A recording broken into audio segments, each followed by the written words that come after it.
Hello and welcome to a brand new installment of Nintendo News Report for Tuesday, March 20th, 2018. I'm Alex Kalafi, joined by two of our regular Nintendo News reporters to discuss the new Nindie showcase, as well as some other big news from this week, specifically today. Joined by Donald. Hi. I would say it's been a hell of a week, and then I remember, oh yeah, it's Tuesday. Yeah, we hit a lot of news stories today. In fact, one might say that every single news story I have is from today. And we have a full show of news somehow in spite of that. Also joined by Justin Bruby. Hi. Hey everybody, So, how are you doing, Justin? doing all right. That's Doing good. okay. Yeah, That's good. Did you watch the Nintendo Nindies showcase? I sure did. It must have been a big time commitment for you at It was 11 minutes. it was huge. I mean, Like I just didn't know how I could squeeze it into my day. 11 minutes and 42 seconds. Yeah, it's They like $10,000 I just lost for that. uh 11 minutes and 18 games. Sad thing is, that's about their pace now for these videos. Yeah, yeah. They did show off a lot of games. I think it wasn't as big as the last Nindie presentation back in, what was it, late August, early September, Yeah, it was like end of August. where they closed on No More Heroes and they had a Super Meat Boy sequel that they opened with, and they had this weird Splatoon type Morphe's Law game, and they also had at least 11 minutes worth of all this other cool stuff. I would argue that it wasn't necessarily even as crazy as the one that we got last, like a year ago, when we got the first Spring Nindies preview. This seems like it was a much more limited, muted affair overall. Yeah, and there were a few games that they announced afterwards that I don't know if it just did the news about, a certain engine coming to Switch. Maybe that caused them to be kept out of the presentation because there's a couple of games in there that I think would have made good parts of the video. Yeah, I thought it was interesting that Paddlebox is out on Steam now. A cool punch out looking game that totally plays to the Golf Story crowd, but and it comes out in 2 or 3 months. Did not show up here, which I thought was interesting. I don't know. It seems like there's a lot of missed opportunities. I definitely agree with you on that. But in 10 minutes, they went through a lot of games. Kicked it off with Mark of the Ninja Remastered, which is an upgraded version of the 360 PC title from 2012. Very nice stealth game, slightly more technical stealth controls, or deceptively technical stealth controls for just a cartoony 2D game, but quite cool. Fantasy Strike, 2D fighting game in which anything can become a fighting style, and that seems very much in the realm of an indie studio trying to make their own Street Fighter type game. Although the studio that's behind it is the same studio that did the balancing, I believe, for the Super Street Fighter 2 Turbo HD remix. So I would trust them to make a 2D fighter, certainly. Mm-hmm. Just Shapes. Oh, go ahead. I was just saying, yeah, it's interesting. Yeah. Just Shapes and Beats, a rhythm hell game, combines elements of the hardest shooters and rhythm action, supports local and online co-op, timed Switch console exclusive this summer. Is this the one where there's the ships and it's also a rhythm game and it might be the coolest new game that they showed off? I seem to recall there was something like that, but like we there's so many like bullet hell games and roguelikes coming out on the Switch now that it's hard to keep track of them sometimes. Uh, yeah, I'm looking at it right now. There's that light game. Oh, it moves so quickly. There was that ship game though, right? There was the game with the ships. That is a thing. That Justin, you saw that. I'm not a crazy man. I think. Are you talking about that? Looked like a strategy game, sort of. No. Okay, I see it now. It's in the video. Just Shapes and Beats. Yeah. It has like the wave structure. You play the rhythm game on the wave structure sort of thing. Oh It's yeah, 2D. yeah. That I think that looked I think interesting. that's Just Shapes and Beats. Okay. Yeah. Cool. Garage is the one I was most interested in. 2D overhead shooter published by Tiny Build. Seems like they're following up Mr. Shifty in a way, even though it's made by a totally different studio, but it seems like a follow-up on Mr. Shifty in the sense that it is a Hotline Miami style game that is not Hotline Miami and is trying to capitalize slightly on Devolver Digital's success. 2D overhead shooter, but unlike Hotline Miami, which is very tight, snappy, level-based, everything dies in one hit, arguably an uber-violent puzzle game rather than an action game, this seems more like it's a linear adventure where you're fighting zombies and there's boss fights and there's this emphasis on strafing, which I thought was Soulsian in nature, one might say. It has a very cool B-movie 1980s VHS tape look to it. The one thing I noticed mechanically is that the enemies can take a few more bullets than Hotline Miami. It's not all one hit. Like, I noticed that some of the zombies were taking 2 shots, 3 shots to take down, and I wonder if that negatively affects the feel of the game. But that's coming out on May 10th.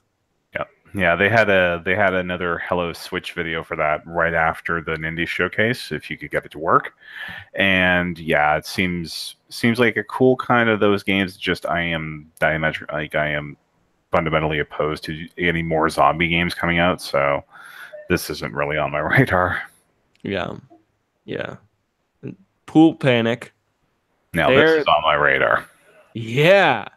Battle Chef Brigade publishers, Adult Swim Games. They're also making the Toe Jam and Earl, or they're publishing the Toe Jam and Earl, and they published Jazz Punk too. Yeah. Can you explain this pool game to me? Because I saw what they said, but I don't understand exactly what you're doing here. Yeah, it's a top-down-ish, 3D person, third-person-ish action game where the way you attack and the way you move is by being shot by a pool cue. And you are a pool ball, and that's how you play the game. All right. It looks pretty neat. Yeah. Disclaimer: we have had somebody from Adult Swim Games on this show before, but I'm after Battle Chef Brigade.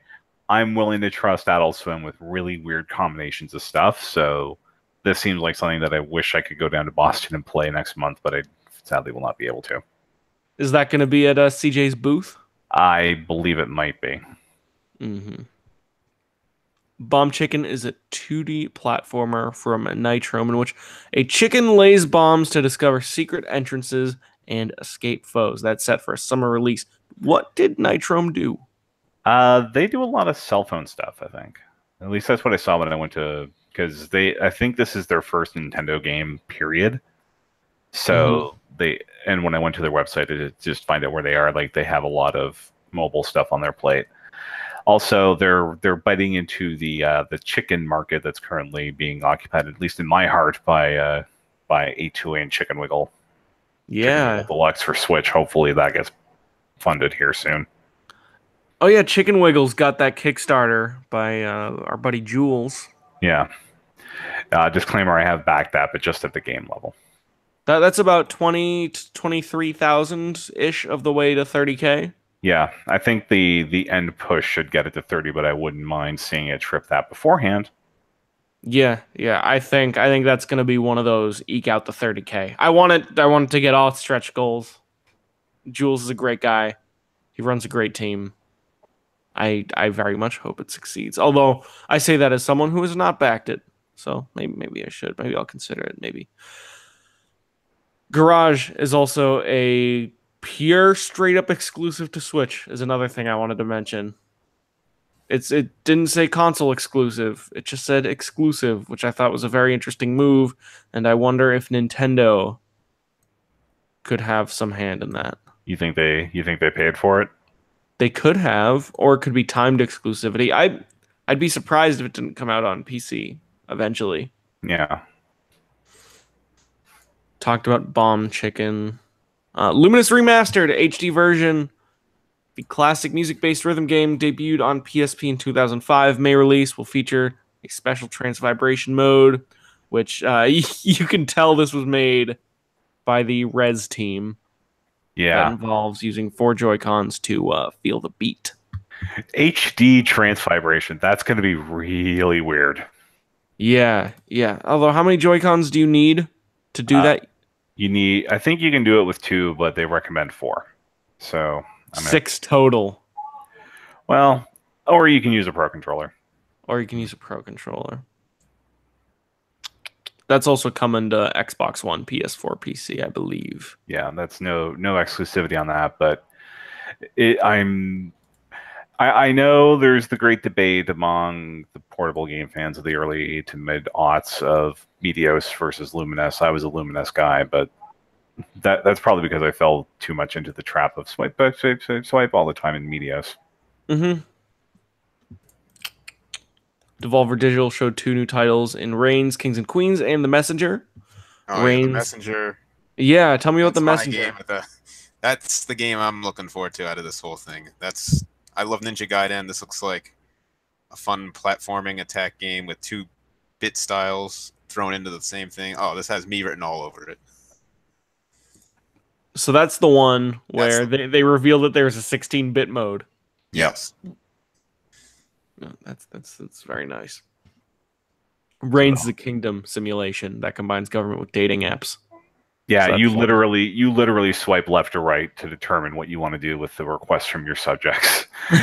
It's out on PC now. I think this might be its first console appearance. Has the world agreed that Devolver Digital is Pixar and Tiny Build is DreamWorks? This is the first time I'm hearing that comparison made, but now that you mention it, that does make a lot of sense. I don't think anyone's made that comparison before, or at least I haven't heard it. That was just a realization I came to today. It was like, oh, Devolver Digital is the sort of more popular, more polished version of this studio. And one might say that Hello Neighbor is Tiny Build's Shrek moment. In that it made all of the money. And that it made all of the money, Donald. A new trailer was shown for Lightfall, while a new speedrun mode was announced. It's a platform where the main character uses a magical block called the Shadow Core to propel through the air. This one did not do a ton for me. Yeah, it had the misfortune of coming out after we've all got through Celeste. Mm-hmm. So there's a lot of that comparison going around. Maybe it will be just as good or better than Celeste, but we don't really know at this point. It's due out soon. Like the press material, the press material that we got said they were hoping to actually have it out today, or at least sometime before the end of the month. So that could be next week. Very nice. Very nice. West of Loathing was one of the other eye-catching ones from the Direct. It's presented in black and white, focus on stick figures, turn-based RPG battles with a lot of English language jokes. It's generally a goofy humor game. Yeah, goofy comedy overall. It is a spin-off game to the long running web-based MMO Kingdom of Loathing with the same art style. Got it. Except it's more of a traditional, level or turn-based RPG with some exploration elements. The PC crowd that I follow, such as it is way into this. So the fact that it's coming to Switch, that's a very good get for Nintendo. Mm-hmm. I do believe it is on sale on Steam for like $8 something right now if you have a PC. Yeah. They have a really good sale going on Steam right now with a lot of, is it indie game? Yeah, because like the Independent Game Festival award winners. Yeah. A lot. So there's a few things in this that got announced for Switch today that are currently on sale if you have a PC and want to pick those up on the cheap to try them before they come to Switch. Yep. Rain World 50% off. West of Loathing 20% off. Night in the Woods 30% off. Some good deals. Cuphead's 15% off. There you go. Raw Fury's latest Switch game, Bad North, real-time strategy that has permanent death for the generals, Viking-based strategy title, summer release. Seems okay. And then to close the show, Versus Evil announced that the 2 Banner Saga games would come to Switch in spring ahead of the release of Banner Saga 3. The verbiage was soon, so probably in the next month or two. I would probably anticipate maybe close to the Runner 3 window of mid-May. That probably sounds right. And then Banner Saga 3 is coming this summer. Yeah, Banner Saga 2 I know had some issues with getting out, but I think at this point now that it's finished, like they're probably rushing to get those games out because the big deal with picking up Banner Saga 1 and 2 on Switch is that information from those games is going to get carried into Banner Saga 3 whenever that comes out. Mm-hmm. And that was their closer. That was their closer, which I thought was interesting. But that's how they decided to cap it off. Is Banner Saga that huge? It's that cool? It's one of the bigger games from bigger indie RPGs around, so the fact that it's coming to Switch, I think that would be considered a big deal. Got it. Now, a couple things came in the wake of this. You were saying? I was just saying, like, this is like the of all the things in the show, I think Banner Saga was a good thing to end on, given the rest of the lineup. Especially if you got all the trilogy there at once. I guess that makes sense. If Luminous was an exclusive, I would have closed on Luminous. But so it goes. A couple things happened in the wake of this show. There was their Tiny Build promised another Hello Wii U, or excuse me, Hello Switch stream, where you thought it was going to be 6 games again, but it was just confirming the release date of Garage. And they showed some gameplay. Yeah, so a lot of the stuff is centered around the fact that we're into day 2 of the annual conferring of game developers in San Francisco, which we've got some people there. And there's some video going up on this channel. Actually, we have some early impressions from a new game. Just make sure I get the name right here. Mm-hmm. Yeah, Desert Child. We've got about 8 minutes of footage for that, and that'll be up. That's up on this channel, so you can go watch that after the show. Very nice.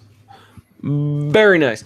You were saying we have information on these top 10 eShop games? Yeah, so just after this presentation, Nintendo held a little Nindie's presentation at GDC, sort of going over the strengths of the Switch as a platform for indie games.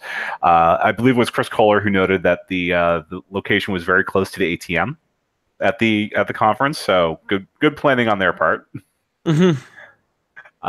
So they revealed like the increase in interest on the Switch, and 2 big things that got announced from the sales end. For the first time ever, downloads of third-party games have exceeded packaged games, so box copies, which I would attribute to the fact that like there was maybe 10 to 15 third-party published retail games last year, and there were about 300 download games. So just rough estimate of the numbers there, but that certainly would make sense that there'd be more download sales. And they also showed a chart with the top 10 best-selling independent games on Switch worldwide. SteamWorld Dig 2, number 1, then Stardew Valley, Kamiko, Celeste, Fast RMX, Golf Story, Enter the Gungeon, which that's kind of surprising. That's only been out for a couple of months. Overcooked Special Edition, NBA Playgrounds, and Shovel Knight Treasure Trove. Shovel Knight's probably the biggest surprise there. Well, I think the fact that it was known to be late. Like if you're a Nintendo fan and you have a Switch, you probably have a 3DS as well and can play Shovel Knight there. And you probably took advantage of it when it was $15. I don't know how many of this is based on the sales of there's now a permanent discount if you just bought Spectre of Torment on the eShop because it came out at the same time as the Treasure Trove did on launch day, and they give you a discount now for buying the other 2 and King Knights. And so in terms of where that maybe could have gone with the presentation today, I was honestly expecting a release date for the multiplayer patch for Stardew Valley and when King Knight, when the King of Clubs campaign for Shovel Knight is coming out. Yeah. Yeah, I was expecting to hear something about that today, and maybe the Amiibo release date, which we still don't know, right? the amiibo release date is probably timed to when the last expansion's coming out, but they just still haven't revealed when that's going to be. And traditionally, they've done stuff in like March and April, so who knows? Wait, is it still slated for this spring, or did it get pushed to fall? Last I heard, it was still slated for spring. Okay. 3 more games coming to Switch. Yeah. So at the end of the presentation, they were talking about how Undertale brought the Game Maker engine to Switch, starting with Undertale, and then they announced that Nidhogg 2, which I totally forgot that was a Game Maker game, is coming to Switch this fall, like later this year. And we talked about Hyper Life Drifter, who's got more cameos on Switch than anybody else. That's now coming to Switch. That his base game is now coming to Switch, and a survival RPG called Crashlands. All 3 confirmed. Hyper Light Drifter will be out this summer, and the other 2 will be out before the end of the year. At least that's the plan. Yeah. As always with Nindie titles, these release windows are subject to change. As you know, these are if there's anybody who's apt to have a game slip because of factors beyond their control, it's an independent developer on a Nintendo platformer. Yeah. On a Nintendo platform, especially. Yeah, this next story we originally weren't going to include, but I insisted. This is what I think a feel-good story is. Vivendi's attempt at a hostile takeover of Ubisoft, the thing that was hanging over the company's heads, all of last year, is finally done. Vivendi sold all of their stock in the company, as far as I know. And the brothers prevail. Yeah, so Ubisoft will remain an independent company, although it's not like Vivendi didn't get didn't profit off their trouble there. They bought the stake that they bought in Ubisoft was about 700 million euros worth. And when they sold it for 2 billion euros back to the Gemos. So basically, they made a 1.3 billion euro profit for basically being a sort of Damocles over Ubisoft's head for the better part of a year. Yeah. And they got bailed out in part thanks to both Tencent, the Chinese gaming company, and the Ontario Teachers Pension Plan. Yes, the Ontario Teachers Pension Plan is exceedingly rich. They made a lot of smart investments in the 80s and 90s, and they have run that ever since. For a while, they owned Maple Leaf Sports and Entertainment, which, if you don't know, that's the ownership group of not only the Toronto Maple Leafs, but the Toronto Raptors and Toronto FC. Wow. And they own the Air Canada Centre as a result. What do they do with all the money they make? Do they just pay their teachers more? There's a lot of teachers in Ontario, I can tell you that much. It's the most populous province in Canada. So yes, the teachers have a very good pension. Okay. So it goes. I think it's great. I mean, for everything that we can say against Ubisoft, I feel like probably in part because of this, Ubisoft's been making strides in improving their public image over the last year, thanks to games like Mario and Rabbids, Beyond Good and Evil 2, assuming that ever comes out. They've put out some good indie games. Assassin's Creed and Watch Dogs, your mileage may vary. South Park, your mileage may vary, but it's cool that those games exist. Yeah, Watch Dogs 2 is suddenly very relevant for reasons that we're not getting into on this show. but I like their strategy now of making every game ever Far Cry 5. Yeah, and it's worked for them, mostly. Actually, it seems like they've stepped back from it a little bit. I mean, Far Cry 5 is Far Cry 5, but at least they're alternating year and year between Assassin's Creed and whatnot. It seems like they're trying to eliminate the towers a little bit. I don't know. Ubisoft is still Ubisoft. Ubisoft is Ubisoft, although I do have to give them credit as well for the way that they have supported their games well beyond the point where most companies would step away unless it's a blatant MMO, with stuff like Ghost Recon, which is, I think, going into season 3 or 4 now. And that game came out in 2015. Yeah. And they're going to be putting 1,000-person team on the next Division game, apparently. Okay. Well, is that what I heard? they literally have, insert DBZ joke here, over 9,000 employees. So yeah, I suppose they could drop 10% of the workforce to make sure that the division goes strong. Okay, this is a report by Game Reactor UK. Over 1,000 people are right now working on the Division 2, which would make it the biggest Ubisoft game of all time. Maybe the biggest development team for any game ever. I mean, how many people make the GTA games? Or Destiny? Destiny, I think, is about 800 people. Yeah. Yeah, GTA 5 isn't, like, I don't know how many people they would have working on online at one point, at any one time, but that doesn't seem like a very big team as long as they've got their engine straight. But we'll see how long the credits are for Red Dead. Yeah, we'll see how long the credits are for Red Dead. I think it's great. I mean, people always like to factor Ubisoft in with EA and Activision, but I think of the big three, Ubisoft is the least dislikable. Yeah, basically. I mean, EA, who nearly brought the specter of the federal and state governments down on the industry last year, and Activision, who probably should have done that. Yeah. Anyways, just a little bit of a feel-good story. Last thing I want to talk about is the NPDs. And before I even talk about the Nintendo part of the NPDs, I think the most interesting part of the NPDs this month might actually be for a game that's not on the Nintendo platforms. Monster Hunter World is dominating the charts for the second month straight. That's crazy. That game it's become the sort of the zeitgeist game of the year. Like, people, like, it's March now, and we're still hearing people say, "Oh, I got to get through this game so I can go back to playing Monster Hunter." Have you been playing it, Donald? I don't have it because, well, I really wasn't into the demo. Which, again, has Monster Hunter ever had a good demo? But no.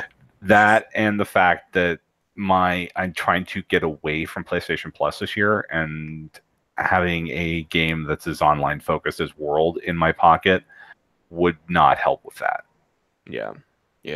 I'm very, very interested, especially since I hear people are, like, normal people are beating this game, which means that that game is probably more accessible and probably easier to get into than any Monster Hunter previously. I did enjoy the demo, for what it's worth. I just think it's great that Monster Hunter finally reached the mainstream after this long, long fight. And I think it's great that all these Japanese games are reaching the mainstream. I think Giant Bomb touched on this a few weeks ago, but between Monster Hunter and this Dragon Ball fighting game, which took 4th place this month, and you have Yakuza now being a borderline mainstream Japanese franchise. Well, I mean, it was always a mainstream franchise in Japan, but I mean, like, getting close to being in that tier, plus Persona 5 taking Persona into the super mainstream. Japanese games are so back. Yeah. They're so back. And Nintendo, with coming back as strong as they did with the Switch after the abject failure of the Wii U. Let's admit it. Yeah, Nintendo made a comeback. I think they're part of that comeback. Yeah, and they you see the 2012 versus 2018 meme floating around on Twitter right now. It's like 2012, Nintendo has their first annual loss, and we'll do better. 2018, Nintendo's Switch is the best-selling game consoles has the best first year of any game system ever in the United States. Is that what the big news story was today? I was trying to follow because there was some big sales story with the Switch console sales that called it one of the best, like the best-selling console ever. Is that what they were talking about? Yeah, the according to MPD's tracking, the Switch's first 12 months, which finished up, at the end of February, is the best opening 12 months for any game system that they've ever tracked, and they started tracking before the Super Nintendo came out. Which realistically makes it the best-selling first year ever. Yeah, because the NES did not have like the way they launched the NES would have precluded it from being in this conversation at all. Like I they did the New York launch and then Chicago and then it spread nationwide. Yeah, I have that complicates things quite a bit when it comes to tracking that. Do you think that if Wii stock was more readily available, that Wii would be the best-selling console of all time right now? Yes. Yeah. The like Switches are on shelves at this point. It's not a matter of, oh God, I need to get on Amazon right away as soon as Wario 64 tweets that they're on sale if I want to Switch. Like they're just in stock. They're there. The Wii was sold out for the better part of 2 years. Mm-hmm. If And they, I think it took more than that to actually get it comfortably in stock. yeah, I had to the story that I've always wanted to tell on like the Wii Under Years, if we ever get back to doing that, was that I literally had to send my roommate to Maine to get a Wii because we could not find one anywhere in this province, and I had to send him to the States and hope he got lucky at a GameStop one day, and he did. Yeah. That's good. That's a Wii story right there. Whew. Yeah, and the games are doing well. Kudos to Radiant Historia, by the way, for being the best-selling non-Pokemon 3DS game of February. Like, if you told me that even like 2 months ago, I probably would have laughed at you. Is that a good port of that or good remake of that game? Yeah, it goes a long way to improving an already great game. Okay. Yeah. I guess one other thing that I still have to get written up on the site here. Just we finally got a release date for the Street Fighter 2 collection from Capcom. It's going to be May 29th, which is literally the Tuesday after they do the Mega Man collection. Mm-hmm. How many like remakes or collections are we up to in May now? Like Dark Souls, Donkey Kong, Hyrule Warriors. I guess if you want to count Little Nightmares. And now we've got the Street Fighter and Mega Man ones. I think we're up to a half dozen. So basically, Runner 3 might do surprisingly well just because it's the only original card game coming out in May. That's crazy. I mean, Dark Souls gets a certain amount of life out of it because it's the first time it's coming to a Nintendo platform, but that's too many. Well, it's the first time some of those Street Fighter games are coming to the Nintendo platform, right? Yeah, and unfortunately, there's also a Mega Man game that's making its Nintendo debut here, or unless you want to count the previous collections, never mind. No, there are some on that Mega Man, right? Well, yeah. I was thinking X. Sorry. Yeah, X is a different story, and hopefully we hear something about that soon. Yeah, but sadly, I just realized that 8 was on the anniversary collection because it was the last game I had to beat on there before I could say I actually 100%ed it with reverse buttons. And Mega Man 8 with Alma Fudd as Dr. White. Mm-hmm. Yeah, it's the worst one. IO now X23 points out that Street Fighter comes out 4 days after Dark Souls. Somehow I doubt those markets are like the market for Street Fighter and the market for Dark Souls. Okay, maybe they're hardcore either way, but also they're both $40. Yeah. Well, I'm saying all of these are at a semi-accessible price range, depending on what your version of accessible is. For the Mega Man collection, the crossover between Mega Man and Street Fighter is very easy to see. And then if you take the premise that those are both core games, and you're going to have a lot of people who see Dark Souls as a core series that they can get into, there are going to be more than a few people who within a few days are going to have Street Fighter and Mega Man and Dark Souls all at once. And I do not envy the decisions that will have to be made once you have all three of those games in your household. Well, at least the Street Fighter one, like that's a good game to dip into if you're really getting cheesed off in Dark Souls. So you can just, boot up, Super Street Fighter 2 or something, crank the difficulty down to 1 and just beat the snot out of somebody, take your frustrations out. Yeah. Yeah. I think that does it though. I think we covered all the news stories that there are to cover. Yeah, unless we need to explain to people that no, there's no version of Ultra Street Fighter 4 on Switch, so that pre-order bonus falls by the wayside.